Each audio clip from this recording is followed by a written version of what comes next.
ഹരേ കൃഷ്ണ, ജയ ശ്രീ രാധേ രാധേ. ഒരുപാട് പേര് ഗോമതി ചക്രയെ കുറിച്ച് ചോദിച്ചിട്ടുണ്ട്. ഗോമതി ചക്രം എന്ന് പറഞ്ഞു കഴിഞ്ഞാല് ഈ കാണുന്ന കല്ലാണ് ഗോമതി ചക്രം എന്ന് പറയുന്നത്. ഇത് ദ്വാരകയിലെ ഗോമതി നദിയിൽ നിന്ന് ഉണ്ടാവുന്നതാണ്. വളരെ വ്യത്യസ്തമായിട്ടുള്ള ഒരു ഷെല്ലാണിത്. നമ്മള് കവടിയൊക്കെ കാണാറില്ലേ, ജ്യോതിഷം പറയണ അതിന്റെ ഒരു വേറെ രൂപമാണ്. ഇത് വൈറ്റ് അല്ലെങ്കിൽ ഓഫ് വൈറ്റ് കളറിലാണ് ഉണ്ടാവുക.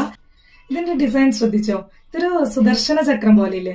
അതുകൊണ്ട് തന്നെ ഇതിന് ലക്ഷ്മി കൃഷ്ണ സുദർശന ചക്രം എന്നും കൂടി പറയുന്നുണ്ട്. ഒരു സുദർശന ചക്രത്തിന്റെ ഒരു ഡിസൈൻ പോലെ നമുക്കിത് കാണുമ്പോൾ തോന്നും.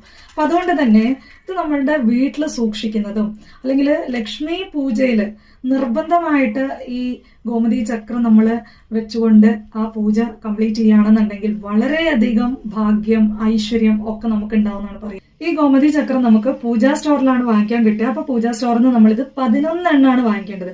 ഈ 11 എണ്ണം നിങ്ങൾക്ക് പൂജാ റൂമിൽ വെക്കാം.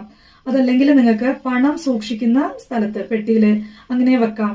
ഇനി അതും അല്ലെങ്കിൽ നമ്മൾ അക്ഷയ തൃതീയക്ക് ചെയ്ത പോലുള്ള താന്ത്രികത്തില് അതിന്റെ അളവിനനുസരിച്ചിട്ട്, കണക്കിനനുസരിച്ചിട്ട്, എണ്ണത്തിനനുസരിച്ചിട്ട് വെച്ച് നമ്മളത് പണം സൂക്ഷിക്കുന്ന അലമാരയിൽ വെക്കുകയാണെന്നുണ്ടെങ്കിൽ വളരെയധികം ഭാഗ്യം, ഐശ്വര്യം, ധന ആകർഷണം ഇതെല്ലാം ആ വീട്ടിലുണ്ടാവുന്നതാണ്.